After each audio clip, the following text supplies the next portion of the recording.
Hello, blunt truth. Got a real expensive one to show you today. This baby will set you back a whole 20 spot. The Gerber Profile, one of the Walmart specials. Yeah, it can't all be about butterflies and spiders, you know. Every once in a while I gotta do a cheapo beater knife. And the reason I'm doing this one, a couple reasons. One is it surprised the hell out of me. It's actually a pretty damn good knife if you get past the cheap steel. It's not a bad knife. I bought it 20 bucks, like I said, from Walmart, specifically for chopping up chum when I'm out fishing. I like to go striper fishing off bridges in Maine and New Hampshire. When I take herring, chop it up right there on the bridge, on the walkway, concrete, granite, or metal railing, or whatever. So I want a knife that I can just beat on and not worry about, you know, getting it all screwed up and smashing and chipping the edge. The edge hasn't chipped at all. It's actually held up pretty good, even though I've smashed it into concrete and metal and everything. It's not, you know, it's only 420. I mean, Gerber doesn't advertise what their steel is. I'm assuming it's 420. I'm pretty damn sure it's 420 HC. You know, and it's not great. That's why it's a $20 knife. Not great steel. But that's the second reason I want to review this, is I haven't done a test of 420 grade steels, and I've had a couple of requests to do that. See how they do on the wood and cardboard and if they hold an edge. So here we go. I'm going to do this on the test 420. See how it does. Now this knife surprised me because I didn't really care when I bought it how ergonomic it was, or how well it felt, or how well it worked. I just wanted a beater knife that would have a big blade and get the job done, you know. And actually, it's very comfortable grip. This is like a really soft, it's not like the cold steel hard rubber stuff. It's really squishy, soft rubber. And it's really thick pieces of it, scales. So you really get this really squishy, nice grip on it. I wish that they had brought down this cutout a little more, a little further down, because your pinky, or my pinky, tends to be right where that point is.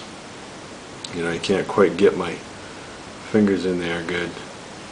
But what I find, because of this big cutout here, if you hold it at a little angle and do the 3-finger grip thing right here, put your thumb on the jimping, or even over here, put your pinky up here, this is very comfortable. Excellent comfort right there. Do the 3-finger grip. That's nice. And because they did this real narrowing right here before the blade with this guard and the jimping up, you know, you're not going to go up on the blade easy. You get a nice control over the blade. It's actually very nice ergonomically. Real nice. 3.5 inch blade. 3.5 millimeter stock. The stock of it is excellent. The cutting edge is 3.5 inches. Not the blade. The blade's actually, I think, 4. But really thick stock too. Yeah, it's almost 4-inch blade with a 3.5 inch cutting edge. But the 3.5 millimeter makes it really rigid. It takes a beating. I really, 20 bucks, you know, I don't worry about it. I beat on it, and it's still good. Still a really good knife, and I've had it a couple, 3 years now. I think about 3 years, and it's holding up pretty good. You know, decent. So it impresses me. For 20 bucks, very impressive. Excellent value. So you can get one at Walmart for 20. I'm not going to do a close-up thingy of it, because you can go to your Walmart. Everyone's got a Walmart, most of you. You can take a look at it there, you know. The jimping is the kind with grooves and lands instead of like teeth. I like this better. I find that in use, especially during these tests, the teeth, the kind of jimping with teeth, tends to really cut right in. Like, I still got my SOG here from doing my review of the Trident. This kind of jimping really cuts right into your thumb when you use it a lot. You push hard, you know. I don't like the sawtooth jimping. Jimping tends to be a little overrated by a lot of people. It's, you know, I prefer this kind of jimping. The sharper the jimping doesn't mean the better the jimping. You know, it should be functional, but not sharp. So this works good. It's a really good functioning knife. Gerber sometimes calls their steels surgical steels. That really doesn't mean anything. There's no such thing as a surgical steel by name. It's just a term that they throw in for marketing. It's probably 420. 420 HC is my guess. That's a common steel used on cheap knives. But holds an edge okay. You know, it's 420. It doesn't hold an edge as well as a lot of other knives.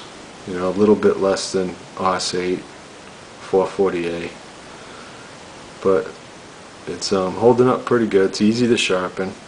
I imagine it'll probably go dull on the test. You know, but we'll find out. Find out how 420 HC does on the test. My guess is that's what it is, 420 HC. Gerber Profile.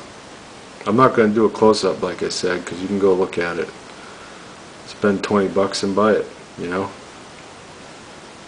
It's 20 bucks. Can't go wrong for that, huh? Good knife. Comes with this sheath. Nylon sheath. I normally wouldn't like nylon. Not too nuts about the sheath, but it's okay. You know, it works. I don't really like this cheapo strap here with this little snap. Not a very secure thing, but you know, 20 bucks, it matches the knife. $20 knife, $20 sheath to go with it. It works. Not too bad. So there you go. Gerber Profile, $20 Beta. I think it's a good value. You know, something you can take out and not worry about. Just beat on it, and it actually holds up pretty good. Really surprises me. So watch part 2 and we'll see what 420 does on the cardboard and wood and compared to all the more exotic steels. See what happens with the Profile. Thank you.